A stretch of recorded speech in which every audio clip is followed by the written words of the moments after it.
Hey, welcome to Guitar Knobs, the guitars, gear, noise, and nonsense podcast, hosted today by these knobs. Tony Dudzik, Pick Guardian. Jared Brandon One Pickups. Hey everybody, it's me, Todd Novak. We are super thrilled that you are listening to our podcast, the Guitar Knobs podcast. Yep. This is going to be a very exciting show, as are all of our shows, if I do say so myself. I do recall you saying that. I have said that in the past. And you know why they're exciting, Tony? Now that you just took a drink? I do. Well, why? Well, because the Guitar Knobs podcast focuses on boutique builders of guitars and amps. Yes. And pedals. Since day one, mind you. Since day one. Sometimes we have these Going things into our called third year. 101s, and the 101 episodes are very educational. And Yes. sometimes we talk to other people. Yeah. Sometimes that people that have reviews of various types of things. Yeah. Could that be tonight? I don't know. Who's on the line? Hello, guys. This is Roman from Shnobel Tone. Roman from Shnobel Tone, one of my favorite YouTube channels and elsewhere on the internet. There he is. I just like the name Shnobel Tone. Yes. Okay, let's get this out of the way real quick. Where does that come from? So Shnobel, I'm Ukrainian. I was born in Ukraine, and we moved to the States when I was a kid. And a Shnobel is like a slang for somebody who has a big nose. And That's so, awesome. Actually, the channel was created for just YouTube videos of music videos for my band. And then that channel then got monetized. And then I'm like, hey, let me do some more like guitar stuff on there. And the name, I couldn't change it because YouTube had kind of stricter rules back then. And so that name just stuck, Shnobel. And then I turned it kind of Shnobel Tone. And then I asked some people, I'm like, hey, does this name sound weird? And they're like, no, it's kind of cool. You know, it's like a noble, Shnobel. Or if you're here in Ohio and you have a lot of snow, it's a snowball. A Shnobel Tone. Yeah. I'll have to, work that into some marketing of mine. There you go. Excellent. A free snowball with every Yes. Ernie Ball pedal. Oh, Tony. Okay, so we're happy that you are on the show. I particularly am. I've been a fan of your show for a long time. Particularly, I'll tell you what. Actually, I'll save that. We got so much to talk about. I'm super excited. Okay. First of all, we're going to just dip a little bit into, announcement-y type things. We don't call it news because sometimes we're backlogged, and you'll notice hey, wait a minute, wasn't that like a couple weeks ago when we referenced something? Well, that's how we have to do this so that we don't have any blank spots. Sorry. So I just wanted to bring up that I had such an interesting thing happen the other day on the way to Rome. How does that go? To the forum. To the forum, yeah. So I was just chilling at home cooking, and what were you cooking? Well, I was cooking it doesn't matter. Anyways, and I get this message from Instagram, and Ding! Yeah, and the funny thing is, I had just I'll finish that in a second, but I got this message from Instagram, and it was one of our listeners, Michael Van Zant, and he says, "You'll never guess what I'm doing." And then up popped a picture of he must have been like second row, maybe Billy Corgan.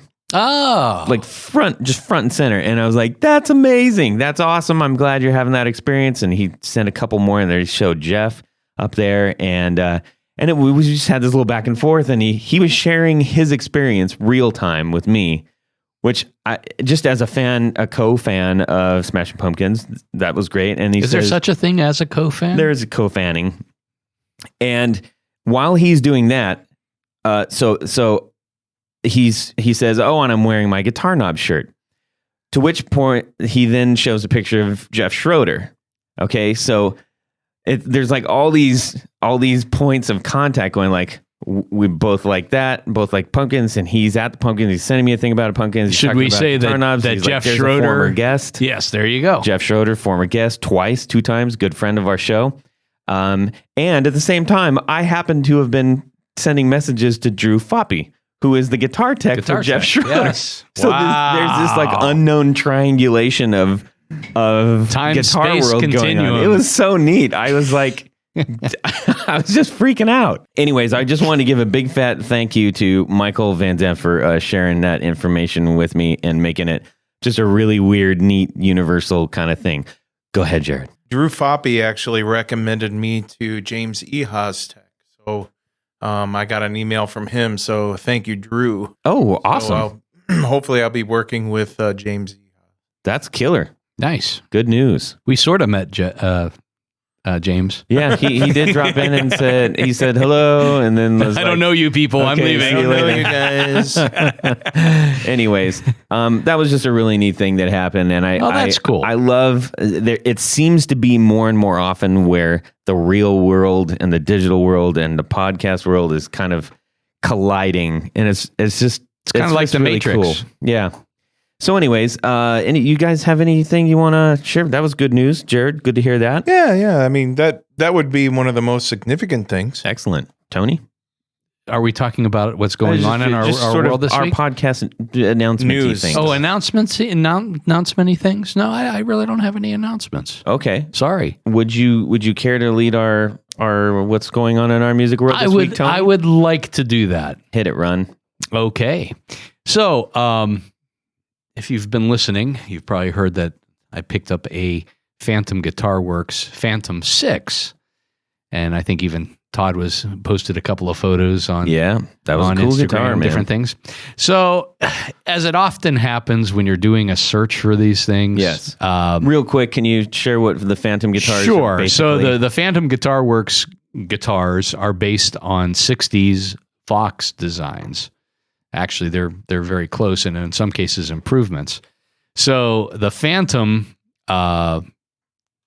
6 model is kind of like it's like a 6-sided or 5-sided shape. I forget what it is. And then, as I said, as often happens, when you find one, all of a sudden you start getting all of these recommendations from the Bay of E and other places. Mm-hmm. And I found, and this was interesting because what started my search was the Brian Jones teardrop model from the Rolling Stones. And he had the prototype model in the 60s. And it's basically a teardrop shape. It's got a mirrored pick guard. It's just kind of a cool guitar. Yeah. So one popped up, for a very reasonable price. And so I had to get it. Of course. So I got it and I brought it into the show tonight. And I like Todd, Can I ask what reasonable is? reasonable was $500. Todd really liked that guitar. Which really one? liked it. The teardrop? Oh, The yes. teardrop. No. Yeah. Nope. Yes, he did. Nope. He's going to put Nope. a sticker on it. Nope. Yeah. I mean, these guitars, if you buy them new, they're between $1,200 and $1,300. Oh, yeah.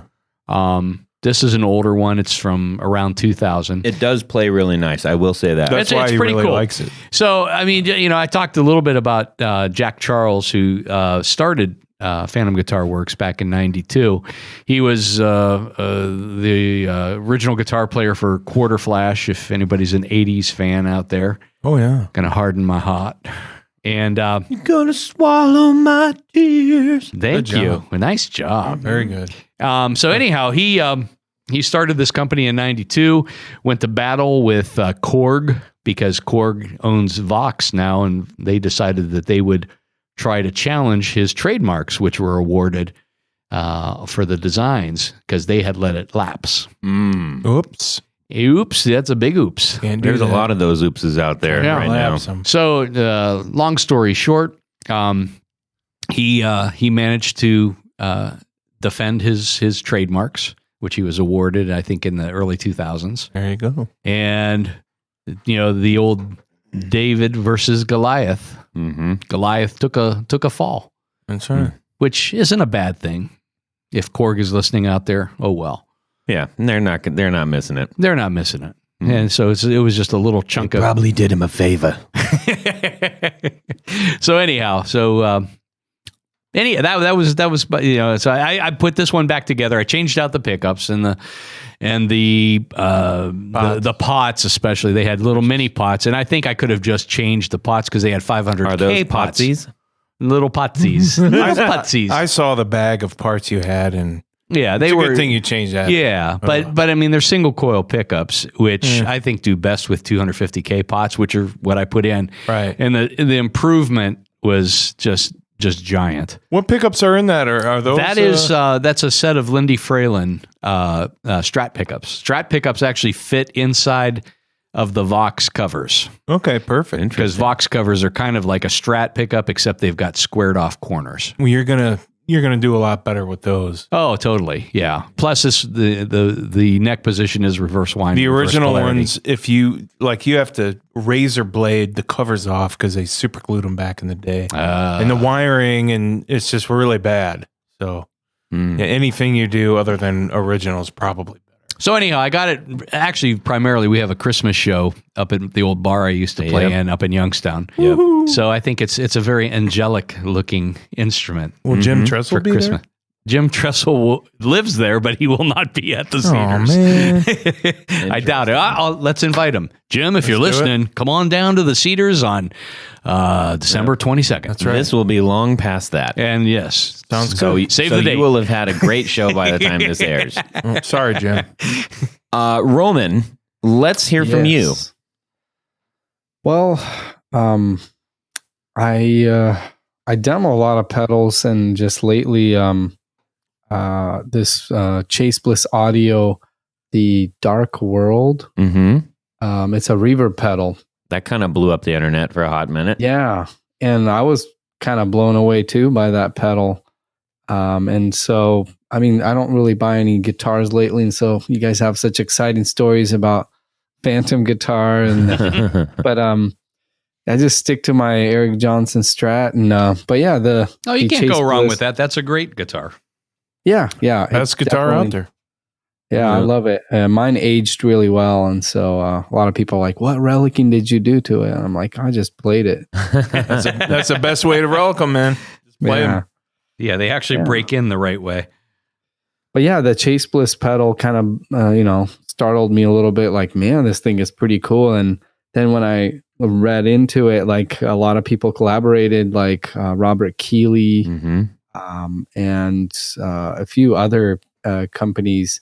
He kind of like took the best of and tweaked some things. And so that's a really cool pedal that I recently did a demo of, and I'm kind of enjoying that one. Awesome. Cool. Make sure, hey, everybody who's listening at the moment, if you're able to, go to YouTube and check out Shnobel Tone, Shnobel Tone, Tone, and you'll see the fellow we're talking to and be able to see all the cool stuff he does while we're talking about those things.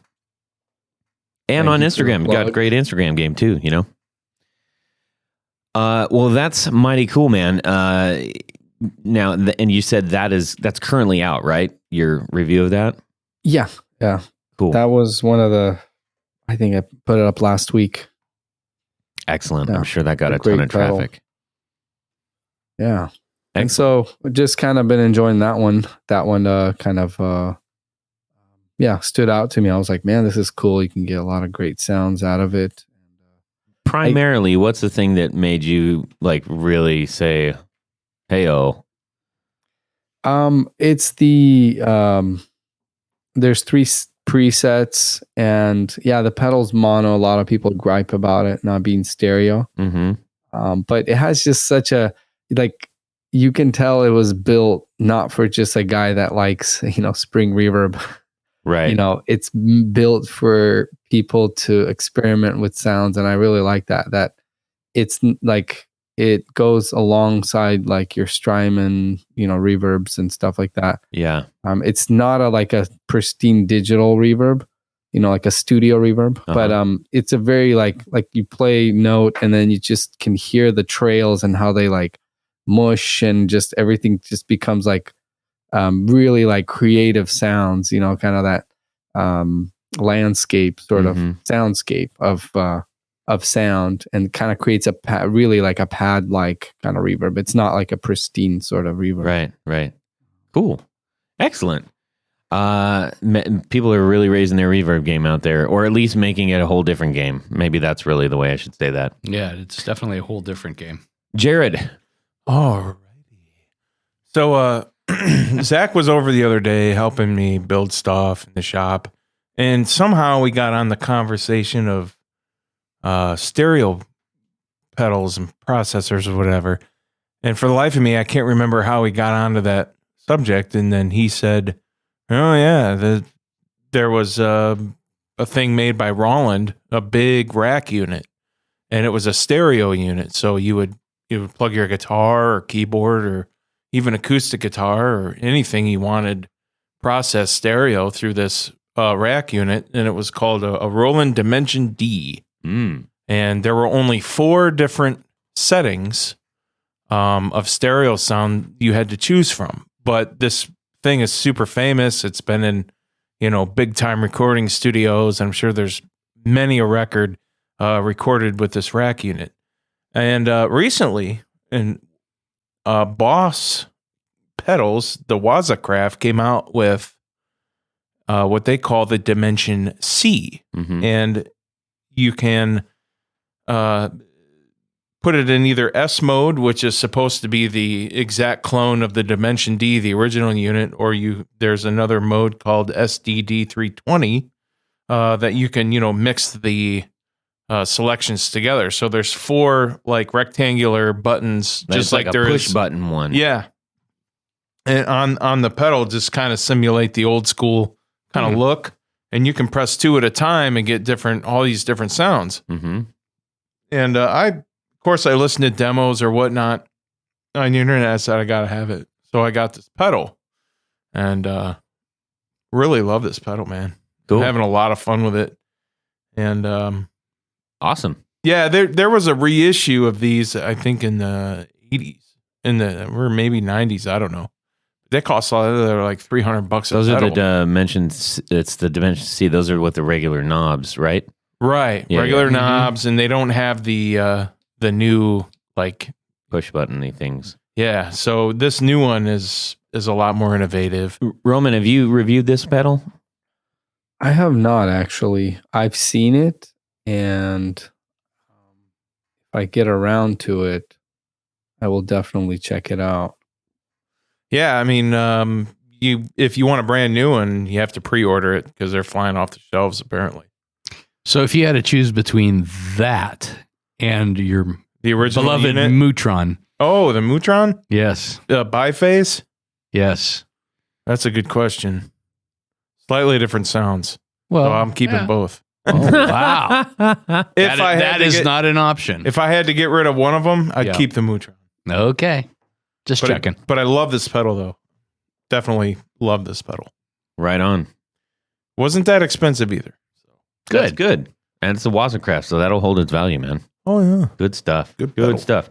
As for me, I was gone most of the week in Orlando and didn't get a whole lot of chance to play much. But I got back on Saturday and we had practice on Sunday. And my guitar thing for the week is I just freaking peeled the paint off the walls playing guitar. It was fantastic. Cranked it up, let the Supro scream. Oh, it was glorious. How does your wife feel about painting She's peeling not, the paint? it's at the studio. Oh, at the studio. I don't hire her to paint the studio. But sometimes if you're away, you just got to plug in and just go bananas, and it's just such a fantastic feeling. I love it. Love it. Love it. Anyway, so that was my super elaborate week. Wow. Yeah, but it was great. Fantastic. That was a long story. I know. I Good appreciate times. that. Good times. Yeah, and actually, to put a little bit of spin on that, our bass player, he's got a Mesa. I can't remember what model, but he's got a Mesa with a single 15 cab, and I was complaining. I'm like, man, it sounds. I personally don't like the Mesa bass sound. It's just a little too clinical for me. And so I said, we need to dirty this up. And we tried a bunch of different pedals, and he went and got the Fender bass. It's like the 100 watt solid state sort of practice amp. Mm-hmm. and just cranked it, and it sounds awesome. blending with the Mesa, it sounds great. So there's a tip. If you got a really nice bass rig, go get a crappy, or just, I shouldn't say crappy. Well, his is, because it's pretty beat up. But go get a lesser and just jack it and blend the two. He's got a little AB going. And so what's cool is we'll be able to put one of his speakers on each of the side of the stage, cool. And then put one of my speakers on each of the side of my stage. I just went not stereo. He went animated. Yeah, so it's going to be really fun. Anyways, we're on the floor thing. 1, 2, 1, 2, 3. 4 on the floor. Okay, so my first pedal would be the wah. And the wah that I would choose is actually a wah that it's a little controversial. It's a Vertex Axis wah. And this guy Mason, he would take a BBE, something Benoit or BBE. It was a Ben signature. I forget the last name of the guy, but he would take and badge it as his own wah, and he would change a few parameters around and some values, and then he would goop the circuit board. But it was a BBE wah that he tweaked, and he sold them for like twice the amount of money. What is gooping the circuit board? He would just put this kind of epoxy or something on the circuit board, so people couldn't tell that it wasn't really his. But nice. That wah has more sweep than a wah I used to use, which was a Clyde wah. Clyde wah is great. It's built well by Full Tone, but it doesn't have as much range. It doesn't like quack as much a little bit. And when I got a hold of this wah, there was a couple of years ago, there was a big controversy about this guy claiming that he hand winds the inductor and everything like that. And there was this big marketing thing behind it. And it turns out that people started peeling the goop off, and it was just a BBE Benoit. And then BBE later started, they tweaked a few things that he actually did to their wah, and they actually made that a standard now. Oh, that's pretty cool. So I just love the sweep of that wah. I know it's probably wrong to own that infringing kind of, well, it's not a lawsuit era, but yeah, that's the wah I would choose. It's that, I guess the BBE wah, the Ben wah. That would be my first thing in the chain. And then the second would be the Analog Man King of Tone. That's a big one. An overdrive pedal. Oh yeah. And to me, I actually had a few versions of that pedal. Mike Analog Man, he makes, because the Analog Man has two sides. There's the yellow and the red side, and they're kind of like it's a 2-in-1. So there's a low overdrive side and then kind of a higher gain overdrive side. No, that's two prints of tones, right? But not exactly though. Okay. And here's what I kind of did trial and error sort of for myself. And you can choose which side is the high gain, which one's the low gain. You can do, vice versa. The right side will be high gain, and then left will be low. And I ordered a few of them, one with like the right side high gain and left side low gain, because a lot of people have this theory of building their pedal chain as highest gain going down to the lowest gain. And I don't know, to me it didn't work. So I ordered another one which had a low gain and then a high gain. So basically, the low gain is going into the high gain. And for solos and stuff, I feel like that pedal kind of covers a lot of ground. So you can step on the second gain, and the low and the high gain together create, even more gain. And so a very good pedal. It can replace, a couple different pedals if you were to kind of, have each individual pedals. But, and then also there's another kind of a thing where the low gain side can also be even lower gain. So there's like the standard low gain, which is like a Prince of Tone. And then there's, but this is only offered on King of Tones, where the low gain has a low gain chip or something like that, where it's even lower gain than the standard low gain. I don't know how that, and I was actually talking to a customer today. He was, he has a King of Tone, and he's like, I'm not really happy with it. I'm like, well, which version do you have? And so, it's kind of a misconception where you can say like, oh, you just get a Prince of Tone and you got the sound. I mean, yes and no. Like on my Les Paul, the Prince of Tone, I roll the gain back all the way, and it's like a tube screamer, like, Oh, interesting. It doesn't clean up. Mm-hmm. And I guess maybe you can mod the Prince of Tone to be like lower gain. So yeah, anyways, there's like these kind of hidden sort of options. But for me, yeah, I love the King of Tone for that. If I'm on a Les Paul, I use that really low gain side with a low gain option on it, and it cleans up really well and gives you a lot of dynamic range. And also, I found that the King of Tone works really well with like all kinds of amps, like a Vox, a Fender, a Marshall. It's very versatile, probably one of the most versatile overdrives, because sometimes drives don't work as well with certain amps. They kind of fizz a little bit and they don't have that kind of great breakup. Right. Now, do you like to stack? Is that kind of how you like to stack your drives, low to high?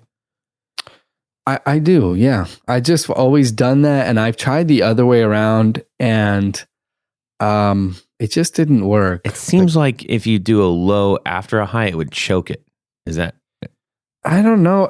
I kind of heard this from, if you guys heard of a company called Pete Cornish, this guy in the UK, he builds these sort of super boutique pedals, and he kind of used to build rigs for David Gilmour and a bunch of guys in the 80s.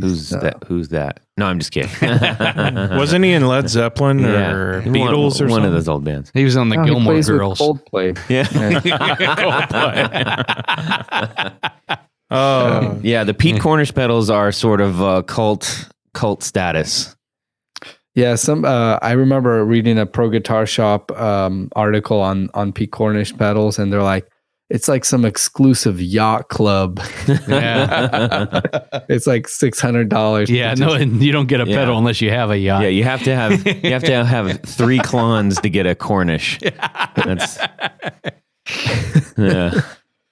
Well, so that would be the second option, the King of Tone for the overdrives. And then speaking of Pete Cornish, there's a pedal that he makes. It's called the P1. And it's a Big Muff style fuzz. It's actually a copy of a Ram's Head Big Muff. Mm-hmm. But he builds his pedals with like buffers, like on the input and on the output. Mm-hmm. And he has this whole article on his website about like how true bypass is bad. It's you guys are probably very familiar with the battle between this whole true bypass and buffered talk. There's a couple great battles out there. The digital versus analog, true bypass versus buffers, PRS Stratocaster. I don't know how much of a battle that one is. Well, kind of, guys are roasting him. Yeah. Elaborate on that a little bit if you want. So the P1 is, it's a very stable Big Muff, and a very proper one at it. He also makes the P2, which is a improved version, according to Pete himself. Mm-hmm. The mids are picked up a little bit, and kind of like it's a little friendlier with sort of like guitar solos. And I think David Gilmour uses the P1 and the P2 for certain solos and stuff like that. But to me, the P2 just has a little more fizz when I'm like plugged into a Vox or something. Uh-huh. It's got a little more like upper harmonics going on there. But yeah, the P1 is very stable. So it's buffered, and So if you're even running just that pedal by itself, with long cables, you're not going to get like a really dull, clean signal and then just, turn on and the signal just kind of comes alive. Mm-hmm. And so his pedals are very I've owned several of them, and, not all of them work for everything, and they're not worth the price, kind of like the tone you get versus the kind of value, it's not very, doesn't correlate that well. And so the P1 would be my choice for like that higher gain kind of fuzz. It's just it's in my mind, I always come back to it as like, man, that's a great, fuzz kind of a higher gain pedal. And actually, it's funny that I came across you guys heard of First Act? Yes. It's like this toy kind of. So I get this like $10 pedal that I bought a pedal on eBay or Reverb, and somebody just threw that pedal in. It's this little MX 550 little plastic box. It looks like a little rounded kind of like those Ibanez pedals that were plastic and cheap, the Tank series or something like that. Yeah. Yep. And so this little distortion MX 550, you can buy them for like $18, $20. And I'm like, well, let me hear it. I plug it in and I'm like, it sounds like a P1 from P Cornish. And I actually ended up doing a comparison video on my YouTube channel. Oh my goodness. And a lot of people are like, no way. I have got to check. Yeah, I haven't seen that one. Oh. And so I actually, this was a couple years ago, and I'm blown away. I mean, I look inside and the circuit is like a boutique sort of pedal. And like, I don't know who they contracted to make it, but it's really good. So you guys want that P1 sound from P Cornish? Go get yourself a nice First Act. Yeah, and I actually sent off that pedal to get it rehoused in Australia. There's this company called Sela Effect, and they rehoused it for me into like a bigger box. Yeah, I think I bought another one, so I sent them both, and they rehoused them for me. And what's that one called again? That's the First Act. MX 550, I believe. Yeah. Okay. Yeah. So, that's just giving you a perspective of like on the Pete Cornish thing. Yeah. It's like, and you guys know this, like a Klon, if you count it up in parts, it's, I don't know, it's a lot of $50 or something, worth, but it's what the perceived value and, what. Yeah. So, well, that got a ringing endorsement from Robert Keeley on our last one. He basically knelt at the altar of Klon. So that's a pretty ringing endorsement. But okay, so what do you have for? Let's see, that was 2. That was 3. That was 3. I knew that. What do you got for number 4? So 4, I like to end off my signal chain with a delay pedal. I'm a big fan of delays, and mainly maybe because I'm not that great of a guitar player. And, like one time I was watching the Edge interview from U2, and he's like, I discovered the echo, and it was like I had a second guitarist next to me, and it was bouncing off, and I love delays. And so the 4th one, the delay pedal, would be a TC Electronic Alter Ego X4. Ooh, okay. And it's a pretty new pedal. That's a surprise with all the delays out there. I'm surprised. I want to hear more about this. Yeah. So my approach is I love simple things that sound great. And the TC pedal, the Alter Ego, ever since I got it, I've used it on all the demos that I've done. I just kind of turn it on once in a while when I'm demoing like a distortion pedal. I need a little bit more, fill up the space a little bit, and it's easier to play, with delay a little bit for certain things. And so I've used that pedal. And so the first time it came out, it's actually a Pro Guitar Shop collaboration with TC Electronic. I don't know if you guys were aware of that. I was not, no. Yeah, Pro Guitar Shop would do these, they closed down, sadly, but or they were sold off to Reverb. Right. And so Andy at Pro Guitar Shop, he's actually a friend of mine. I've met him. He's actually Pro Guitar Shop is in my area here in the Portland, Oregon area. And when I met Andy, I asked him about this pedal, and he actually was the one that designed the delay sounds for it. No kidding. Yeah, and it's like modeling old Echoplexes, the oil drum, and then the Benson Echo Rec, Memory Man with modulation, 2290, these kind of pristine digital delays.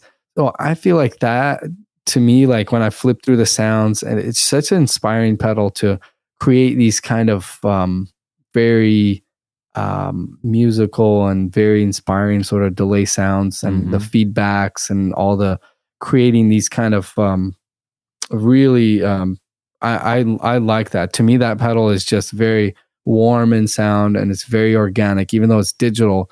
But that's one of my out of all the delay pedals that I've been kind of messing around with, that one I just gravitate towards because it's really simple and it's easy to dial in a great warm delay sound. But obviously, you know, I love digital delays, and there's other digital delay pedals that I like for kind of like more cleaner sound.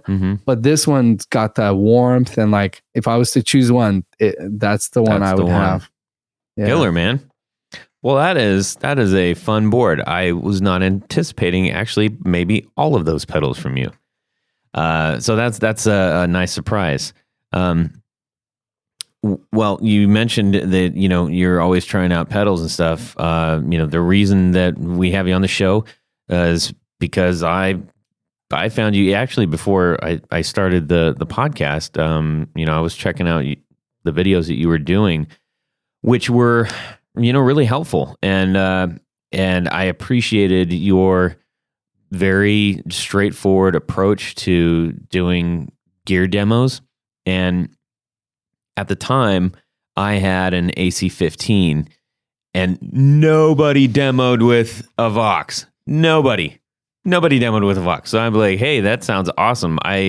That doesn't help me at all, because that doesn't sound anything like my amplifier.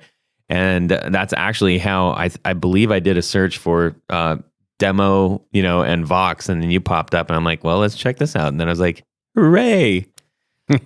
So That's awesome. Yeah, if you are short on demos with Voxes, and you have one and are looking for comparative demos, first and foremost, go check out Shnobel Tone. So you've been doing this a little while. Yeah, I started in 2011. We were talking about Pete Cornish. That was actually the first pedal that I kicked off the channel with. Wow.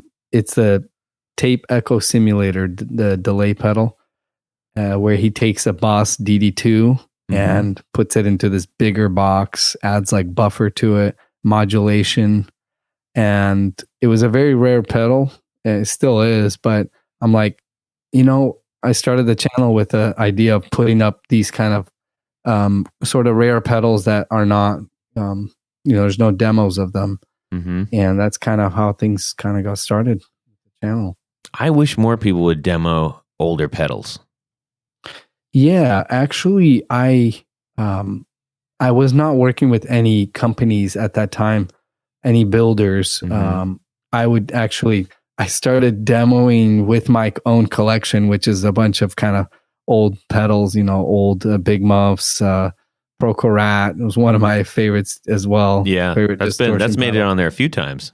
Yeah, and I also, I started with a collection, and I'm like, you know what? Let me just compare these pedals as well. I'm like, I'm sure people will be out there, you know, trying to see what does a Tube Screamer sound like compared to like a Blues Driver, right?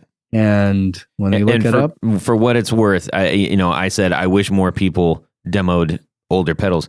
You are one of the few people that do actually, and have for a long time, demoed some of the older classic pedals. So, again, another good reason to go check them out. Right before I so rudely interrupted you, but wanted to give some context. Please go ahead. No worries. And so, yeah, started with the collection that I had. And I then would buy pedals. It was a very good excuse to buy pedals to demo on the channel. And I would kind of hold on to the good ones and then sell off the ones that were, just I demoed. And I'm like, okay, time to let these go. And I would kind of drive around Craigslist picking up pedals here and there. And I would do it on my lunch break at work. I love Craigslist. And so, I was Craigslist. living that life. And then, eventually the channel started growing. It was a lot of work. Sometimes I'd be editing like late at night. I'd be like, oh, I want to sleep. But I'm like still editing these videos. And I just wanted to grow the channel. I'm like, oh, this is awesome. Things are going. And it was great. And then eventually companies started noticing my channel, and it was a great way to market the new pedals that companies release. And so now I have it's a lot easier for me to get a hold of some of these newer pedals. But back then, I had to start with vintage, and I love old pedals, just like every guitarist does. And so it's nice to kind of, sometimes I even look back at my own videos. I'm like, wait, what did that pedal sound like? I don't have it anymore. Got to reference your own library. That's smart though. And that's I think that's one of the nice things about your format is that it's just really, really easy to quickly identify, especially if you're searching for a particular pedal that you want to hear or guitar amp combination. I know you've mixed that up a bit, and it's easy to identify and easy to determine if that's something you want to stay on. You don't have to listen to somebody rambling on for 10 minutes before they get to the meat of what they're doing. It's just super helpful, and so I appreciate you doing that out there. It helped me as a guitar player. Well, thank you very much. I do get stopped sometimes, at music stores or something, like, hey man, love your stuff. And especially at like the NAMM show, a lot of people come up to me, and, I'm just, fortunate to be able to do that. And I'm a very kind of, I don't know, sometimes I'm impatient. I should be more patient, but yes, when I want to kind of, let's say I'm a guitarist looking at a pedal or something. Yeah, sometimes like kind of that extra information, kind of like, hey, what's up, guys? Like, hey, so I was just, like people going off subject sometimes. Like, they're like, okay, let's just get to the point. And I don't know, I try to kind of have my videos be sort of straight to the point, even though sometimes I don't succeed in all of them. But, I like to do a little clip in the beginning of playing to kind of for people to get an idea. Well, what is this pedal about? Right. And then I'll go into details, and then I'll do more playing. Right. Well, and that also doesn't give the whole thing away either. Like if you just blabbered on about your own personal stuff and yada yada, that doesn't leave any mystery there either. So it is kind of neat. Like actually, when you called in and you're like, hey, and I was like, oh wow, this is the guy that I've watched do the stuff. It's really cool. I still get a kick out of that because it's a trip. It's like when you talk to the DJ on the radio, I guess when people listened to the radio. Yeah, back when there was a thing called a radio. I listen to it every day. It's actually in my shop. They pick it up and you're like, I'm talking on it. Turn down your radio. We can't hear you. I was interviewing Andy from Pro Guitar Shop. And I kind of put out a thing on social media. I'm like, hey, I'm interviewing Andy. Is there any questions you guys want me to ask him? And there was one thing that people wanted to have him say, the phrase, I'm playing on a GNL Legacy into a 65 amp Soho. that was just his thing. Yeah. I don't People just understand wanna how he hear plays that. with the way he does, though, man. Gosh, it's just Yeah, the invisible pick. the invisible pics, crazy pants. And whoever isn't familiar, I don't know how you can be not familiar at this point, but if you're not familiar with Andy, formerly from Pro Guitar Shop, he's doing most of the demos on Reverb now, and he just has a very unique style of picking, and he has made the demo, the gear demo, something pretty famous from his hands. So, but the great thing is there's lots and lots of demo type things out there. There's lots of pedals. There's lots of podcasts. There's something for everybody out there. So There's only one podcast. Well, you mean this one? Yeah, this one. Be here or nowhere. Exactly. Well, you said it, not me. So how did you fall into this? I know you kind of briefly said, I just want to try something out, but I mean, that didn't come out of nowhere. So give us a little bit of the backstory here. You mean like the YouTube thing, right? Yeah. And the stuff that I'm doing now? Well, yeah, the YouTube thing, the stuff that you're doing now. How'd you get into guitar? Maybe let's start there. What sucked you into the guitar world? Yeah. So growing up, as I mentioned, in the beginning of the show, I'm originally from the Ukraine, and it's a country right below Russia and kind of Eastern European country. Mm-hmm. And growing up, my uncles, like they were all musical people, and they had a band. They would play at weddings. They would play and travel sometimes. And so I grew up kind of like my grandma would babysit us, and they had their music room. And so I would be in there banging on drums, and just kind of remembering that now looking back, is just kind of this thing that probably was in my subconscious mind when I was growing up, and just loved music and wanted to be a guitarist when I was about like 13 years old.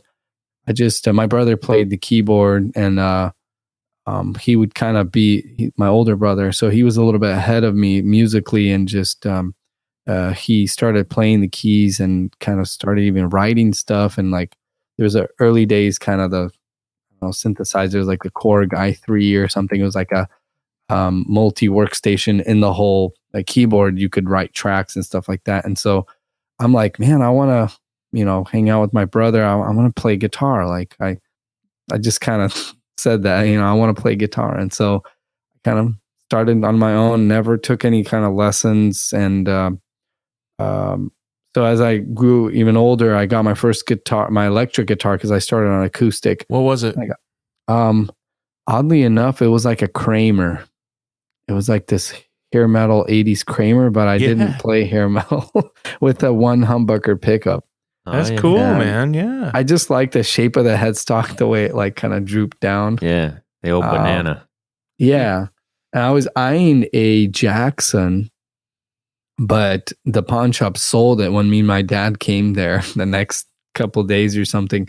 And I was like, oh man, what's the closest looking thing to the Jackson? And I'm like, oh, this Kramer. And it was a red Kramer. And I bought like a Digitech processor, like a little multi, it was like an RP1. Yeah, that's all you need. I actually found one on a pawn shop just like maybe a couple months ago, and I picked it up for like $50.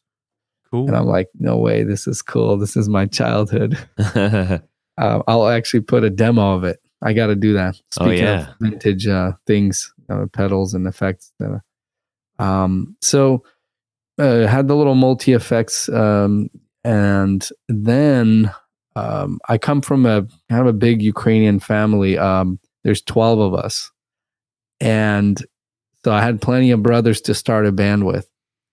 So several bands. Yeah. Well, country band and a Western band. There's in the whole family is the kids. There's 4 sisters, and so 4 girls and 8 boys.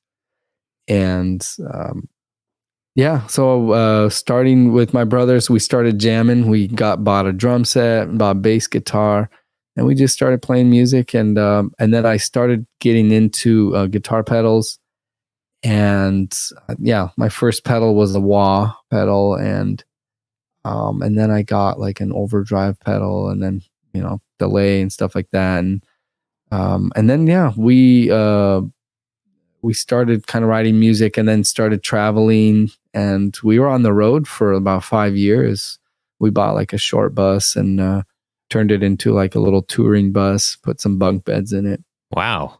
And so touring has really kind of I see a lot of guitarists, and they, just as a musician, just kind of like we're all expressive people, and we want to be creative, and touring is a really like awesome way I see as like to mature as a musician and as a band member as well. Just like I would highly recommend going on tour for everybody. For me, like it was just you could see that playing live and then playing like in your bedroom is a totally a different experience. And so getting to travel and stuff like that was just really great. And a lot of stuff that you think works, on stage, it all falls off, and like just the bare bones, like kind of like a lot of like ideas and stuff. All that little extra stuff kind of doesn't, the little nuances on stage don't matter as much as maybe we think sometimes. Yeah. And so it's good. It like shapes you into like a better musician. And and then 2011, our band, we were kind of slowing down traveling, and then my older brother, that's the keyboardist, he decides to start an in-ear company to make custom in-ear monitors for musicians. Oh, what's that called?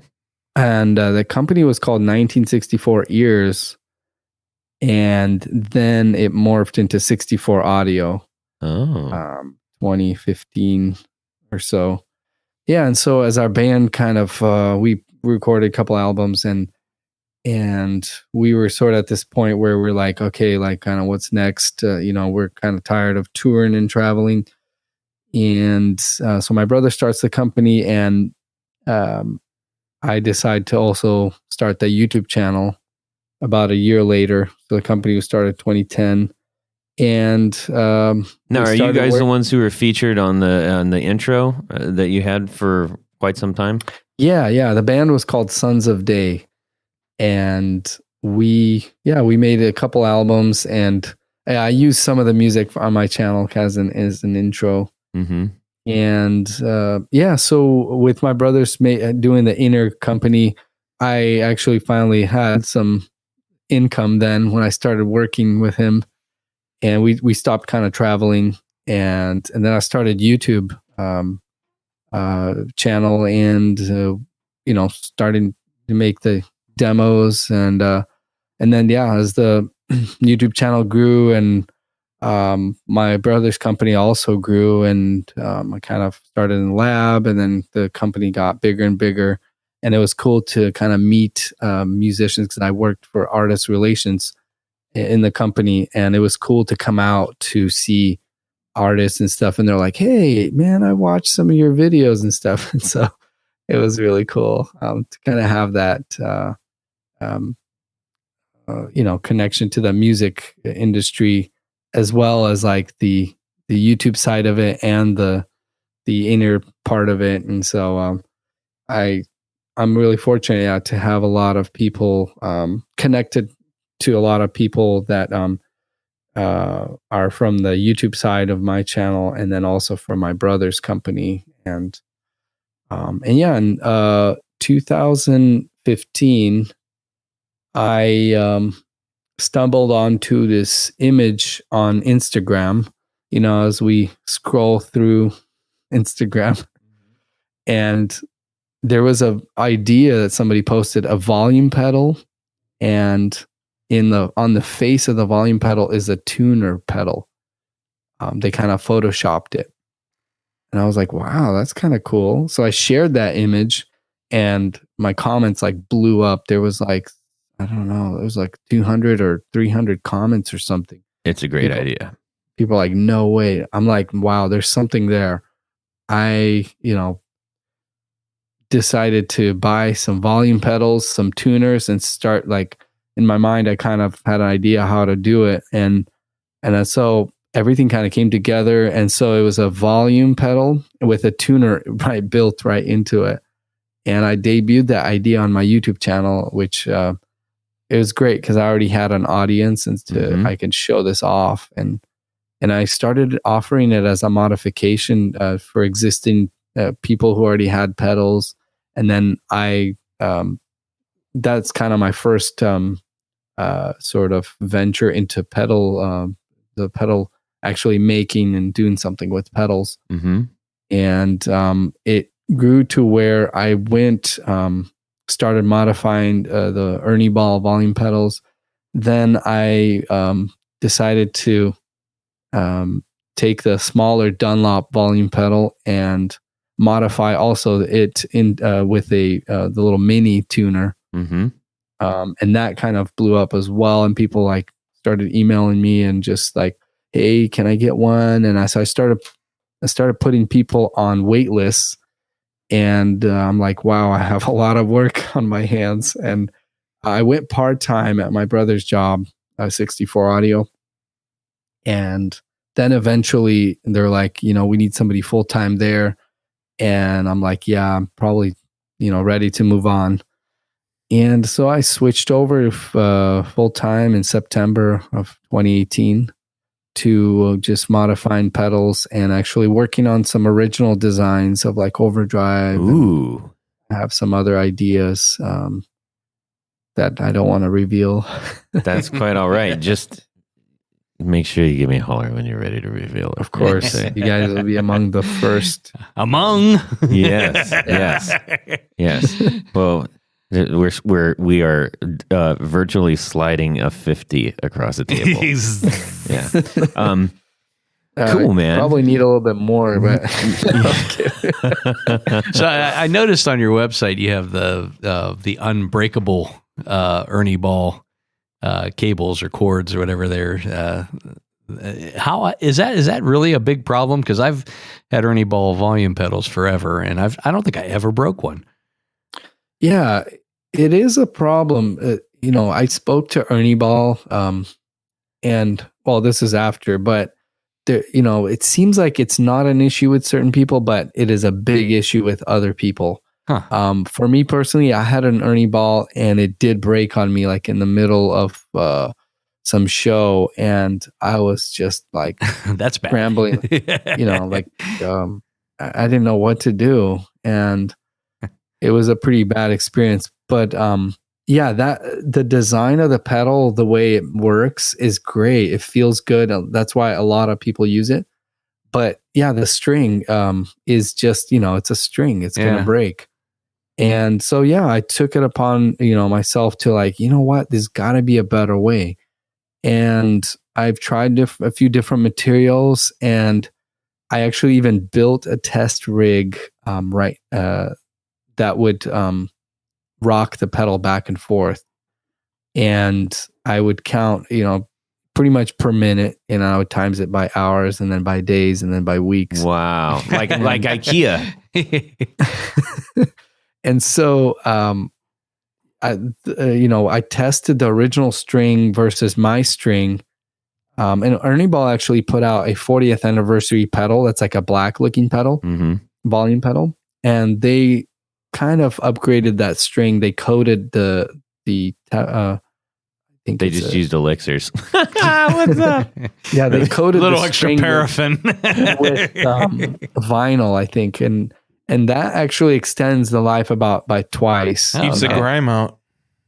Based on my tests. So I did it by cycles, and the original string breaks at about 142 cycles. And then the coated string that they put in their 40th anniversary is about twice, about 240 cycles. And the cycle is up, all the way down, all the way up? Yeah. So pretty much if it's, yeah. So yeah. Only that few? Yeah. And so, that's the thing is kind of like heavy users. Mm-hmm. So you were saying that you don't have an issue. Some people are on their volume pedal, and that's one of kind of the things that a lot of people swell and they kind of control their volume, because you can put your volume pedal, in the chain to where it's like a master volume. Mm-hmm. So you're kind of like dialing in that sweet spot, kind of for your mix or something like that. And so a lot of people are pretty hard on the volume pedal. And so, original string is 142 hours. 142 cycles, 42,000 cycles. It's about 50 hours, 49 and a half hours. That's okay. That makes sense. So 49 and a half hours just rocking back and forth. And it was 48 times an hour. 48 times a minute. That, that's my calculations. Mm-hmm. And so the 40th anniversary is about twice. It lasted 230,000 cycles. And then I was testing my string, and my string was going and going. I'm like, okay, when is it going to stop? It passed 500,000 cycles. Wow. It went up to 622,000 cycles, and the string didn't break. It was the pot that seized up. Oh, wow. And I didn't really I'm like, okay, at this point, I'm good with the testing. Yeah, that would equal, like 3 years of constant rocking. Yes, serious ankle damage. Well, that's neat. I mean, the irony of a guitar string company not figuring out how to put a. Yeah, I've heard that. Some comments could be planned obsolescence too. Yeah, that too. Yeah. Yeah, it's working in a company like 64 Audio. It's a bigger company, and there's about 80 employees. There's a kind of a vast product line. It's not that easy to. Sometimes it's tough to kind of. They've been doing this volume pedal for so long that they're like, hey, this works for us. I mean, the string breaks once in a while, mm-hmm. but we're fine with it. But that's what kind of makes America great, is that, we are, if somebody can make something better, they have the freedom to do that. And if you work hard and so I wanted to improve the volume pedal, and because I use that platform for modifying, with a tuner, mm-hmm. and a lot of people were turned away from the modification that I was doing because of the string. They were like, "Oh, the string will break," So interesting. For that same reason, that's why I ended up getting a Tapestry Bloom.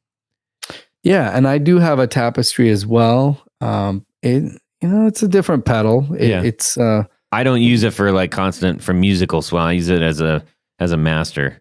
Mm-hmm. And so that's there's designs out there like the Layla. Have you heard of that? Oh, the LEHLE. Yeah, it's a German brand, and he doesn't even use pots at all. He's got this magnet kind of a Hall. I think he's called a Hall sensor. Mm-hmm. HAL, and it's hydrogen. It's a actually nuclear used pedal in a Boss pedal. Periodic table symbol. Yeah. There was an 80s Boss volume pedal that used that Hall sensor. Oh no! But it just never. It's a volume pedal. Yeah, it doesn't. It just senses the distance from the sensors. Yeah, something like that. Wow, crazy. And then I'm not stopping there with the string. I'm actually currently testing a new pot that I'm going to be putting into the volume pedals. And I want to go beyond 622,000 cycles. I want to probably go over 1 million cycles with this new pot. Wow. So I can, and it's a much better sweep and a better, it's a sealed pot. It's similar to the one that they put in their bigger volume pedals. Mm-hmm. And I don't know why their smaller volume pedals have a cheap little, $1 pot or something, But there, that gives us room to improve. Yeah. Like if you buy like a Ford Mustang or something, you can just put like an intake or something and an exhaust, and you get 30 something horsepower.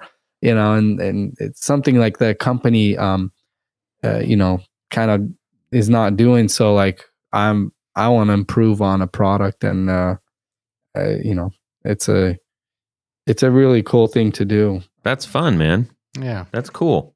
Hey, we have a lot of our listeners that probably have started or are thinking about maybe starting. I get a lot of emails about this. Starting a YouTube channel.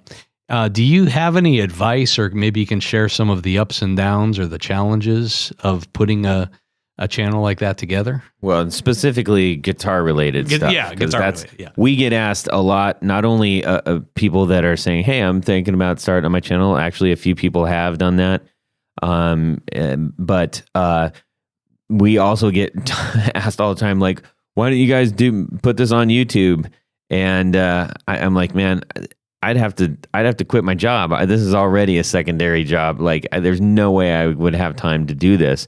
In fact, we actually have a YouTube channel, but we stopped at 60 episodes because I'm like, I can't do it. I'm probably going to take that one down just so everybody knows. But anyways, for those who are trying to get themselves into the guitar world, demoing gear is a nice way to do it. But obviously, there's some things that people don't realize when they're getting into it. Can you elaborate? Yeah, it consists of a few different things. You first start with the visual.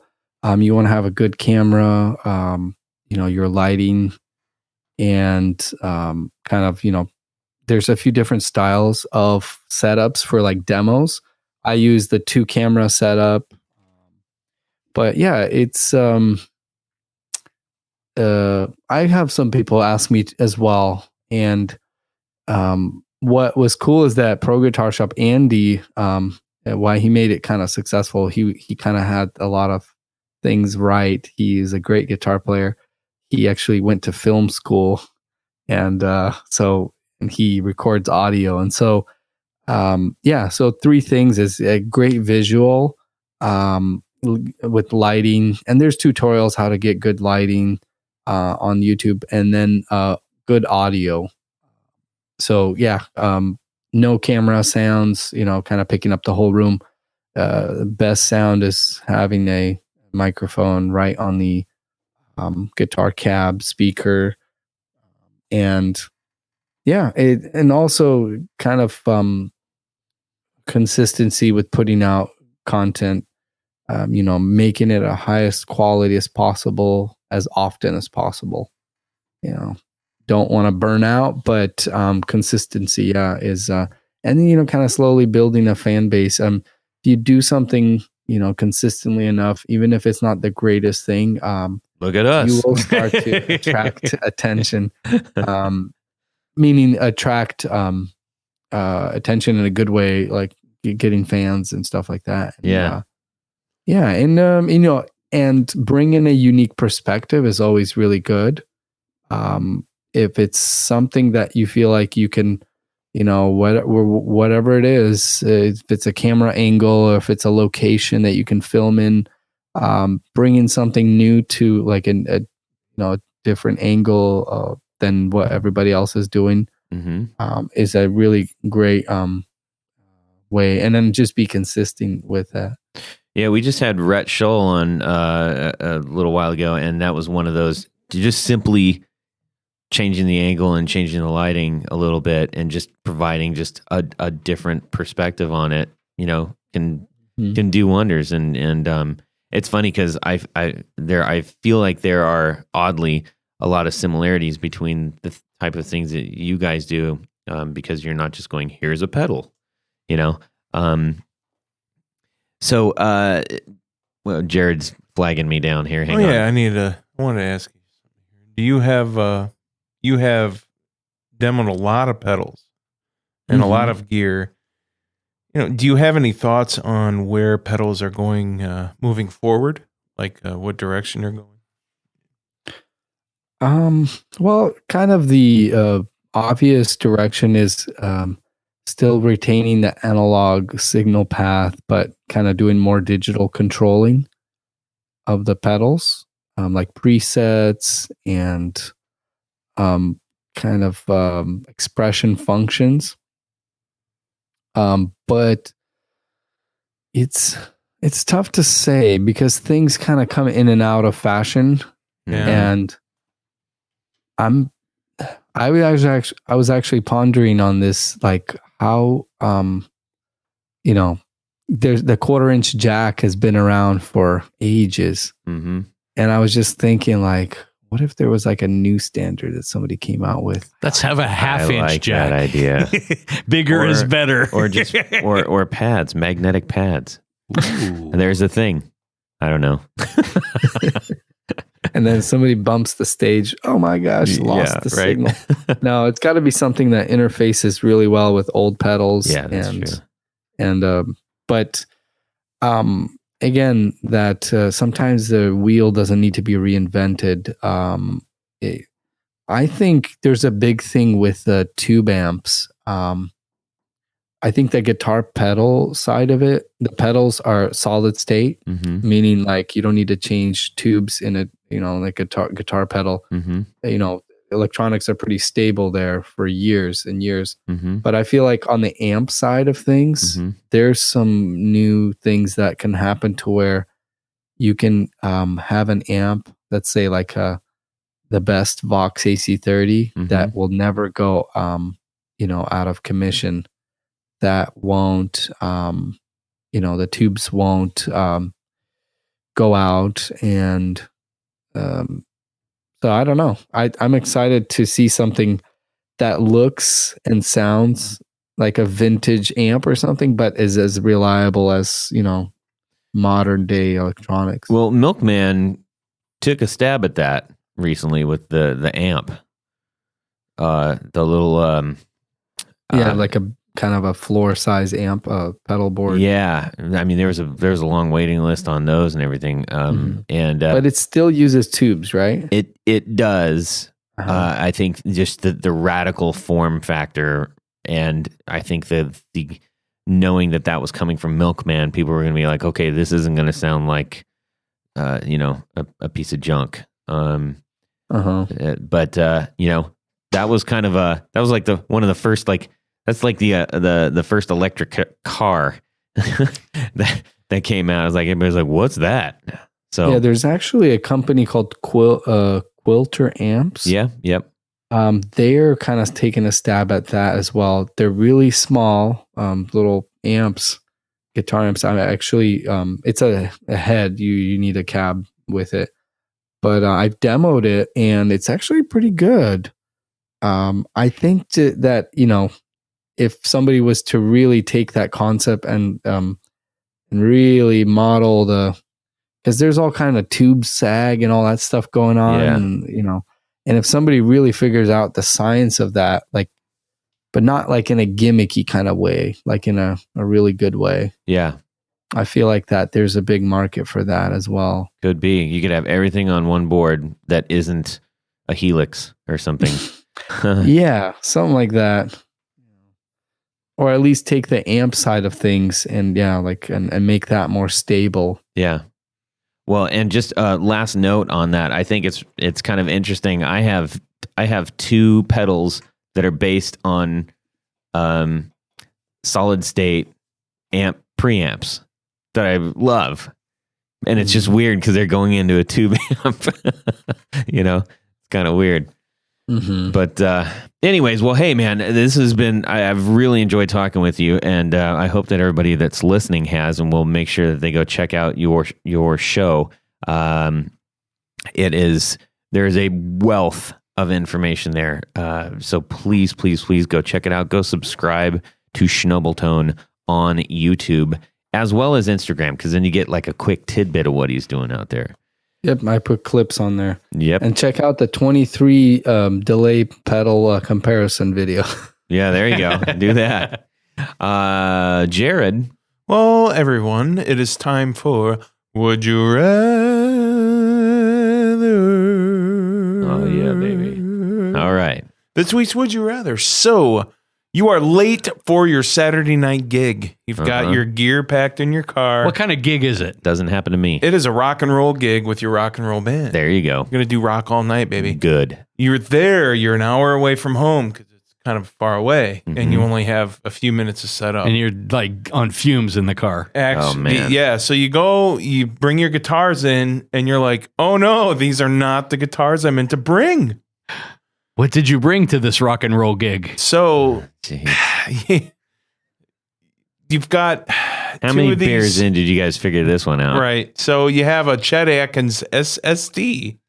That would be the kind of solid body-ish Gibson. Acoustic. Like a nylon string acoustic kind of thing? That's Okay. actually a great guitar. Or you have a Country Gentleman, Chet Atkins. Jeez. You have to choose one of these guitars to play with all night long. Okay. And it's a rock and roll, so you have to, make do with what you have. Yep. I think this is another no-brainer one, but Tony, what are you going with? I'm going to go with the SST. Just despite Yes. everyone. Now, explain what this is a little bit. So, as I remember, the SSTs were put out by Gibson. It was I thought they were nylon stringed. They have a spruce top on a mahogany back, so it's a very thin body. Yeah. It was Is endorsed. it chambered? It might be chambered underneath the spruce. Yeah. But Chet Atkins endorsed it. Seems like it would be because he would have been old at that time. I think it probably primarily ran like on a piezo pickup. Okay. I think so. All right. So, I mean, it was meant to be a live acoustic instrument. Gotcha. Not something that you would plug into your Marshall stack. Right. So that probably did a good job of killing the ultra chime of like a classic like sort of piezo and an acoustic kind of sound. Well, it eliminated the feedback problem, I would imagine. But then again, on the other side, you probably sounds pretty good, actually. Well, that's why I'm going for. All right. Yeah. Now, you can't necessarily get all of those heavy Tony Iommi tones out of it. Well, no. But because you're doing Iron Man, that's for sure. Iron Man. Okay, so you're picking that one. I'm going to take that one because I bet those are hard to find too. No, I mean I've seen them around. I think Epiphone put out a version of it too. Yeah, you can get a cheaper version. Yeah, all right, affordable. Okay. It kind of looks like a modern Godin a little bit. Yeah, but Godin makes a model that kind of looks a little bit like that. It's smaller, like an electric guitar. Yeah. Yes, and it's light too. Yes. Yeah. Very many. So that's the one I'm going with. Okay. How about you, Todd? What are you going with? I'm gonna defer to Jared real quick here. Well, since he's doing that, I'm definitely going with the Country Gentleman. Mm-hmm. I got to have the Bigsby. Yeah. That's pretty much why. He's all about the Bigsby. Okay. I am. All right. And Roman. And you like your feedback too, probably. Huh? Lots of it. Roman, what are you doing?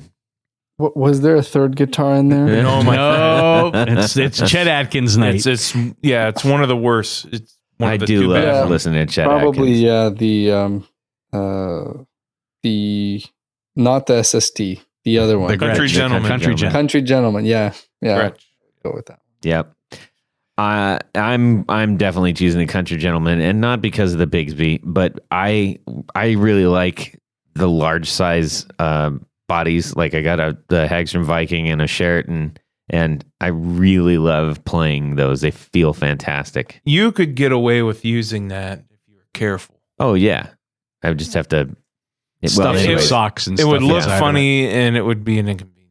Yeah, but that's the one I'm going with too.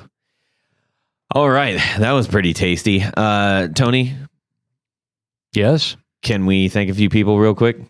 If you insist, I do insist. we can do that. And I will tell you, at this point of the show, there's a group of people that we like to pay special thanks to. Those are our executive producers.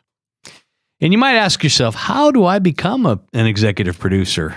Well, you could go over to patreon.com/The Guitar Knobs, and you will find various levels in which you can participate. That's correct. From the very lightest level where you get a great rewards package, all the way up, all the way up to the executive producer level where you get T-shirts and buttons and stickers and picks and we everything. really do need as much help as we can get. No lie, these are not padding pockets. These are not buying crazy fortune gear things for us. This is actually just helping to keep this whole thing running. So your help is appreciated. Yes. And what happens is, as an executive producer? Well, you get to have your name right on the thing, and this is it. And reading your name is what we're going to do. Yep. So let's start with Jonathan Jerusik. Yep. All right. Ken Sayers, Corey Nigro, Doug Gann, Brad Partridge, Michael Van Zant. We spoke about Michael earlier. Yep. Doug Christ, Zach J. Wright, Gary Goodman and son Beckett, Darren Gregory, Robert Marfleet, John Anglin, Chris Kearney, Sean S., Oliver Gonzalez, John Daly, Robin Smith, Pete Marshall, Carlos Mancha, Matt Brammer, David Wolfson, Martin Cliff, and Tom Brazen. We love you all. Yeah, thank you guys so very much. Roman. Yes. Where can people find you on the internet?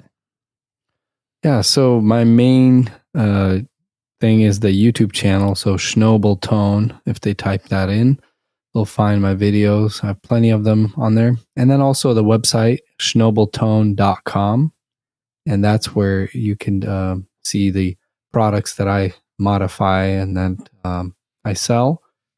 And also on Instagram, Facebook, Twitter. And I also do giveaways quite often. Lately, I've been doing some giveaways. So be sure, to check in and might win a pedal or something. Excellent. Wait, And you're mostly doing that on Instagram, or? I just all platforms. I'll share it, and I've been doing lately people who sign up to my newsletter, and then I choose somebody from there. Smart. And also, At random. yeah, of course. Yeah. Excellent. Tony, Yes. where can people find you? Well, they should probably head on over to pickguardian.com where you can see the wonderful world of pickguards and plastic And awesomeness. enchantment. Yes.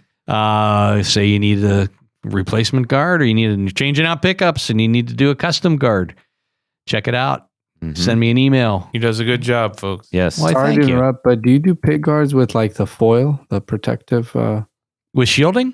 Yeah, shielding. Yeah, I mean, I usually shield the control areas on most guards, and I have had some people that want the whole entire back shielded too. Because that helps. Well, I would disagree with that, but anyhow, but yeah, but you can go over to Instagram and check out Pick Guardian and the number 1 or Facebook, see some of the projects and things that I've been doing, and we talk about here on the show. Right on. Jared?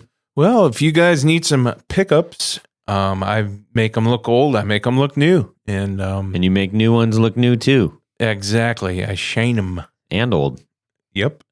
Jared at Brandon Wong Pickups is my email. BrandonWongPickups.com is the website. And also, if you're seriously interested in a set, ask me if I have a coupon code special going the week or month that you get a hold of me, and I will hook you up. Yeah, right on. You can drop me a line at Todd at theguitarknobs.com. People, we are so thankful that you have been hanging out with us. We're grateful for your audienceship and your support in all of our endeavors. Humongous thank you to Roman from Shnobel Tone. Yay. And Roman. super fun having you here today, bud. Yeah, it was really great to join you guys. I had a great time. I hope that we cross paths somewhere in person soon. Maybe, I don't know if you're going to NAMM, but if so, we'll see you there. I have a NAMM booth actually for Excellent. 2019. My Okay, man. I'm going to get a picture with you, okay? Yeah. All right, right on. Looking forward. Good. Hey, everybody, subscribe! Yeah. Well, that's it for these knobs. Please visit our Patreon page at patreon.com/theguitarknobs. Visit our website at theguitarknobs.com for all of our past episodes, 4 on the Floor blog, and other good stuff. You can connect with us on social too at our Facebook page and share your gear and stories on our Facebook group. Also, be sure to check out our Instagram at Guitar Knobs. Catch you next time.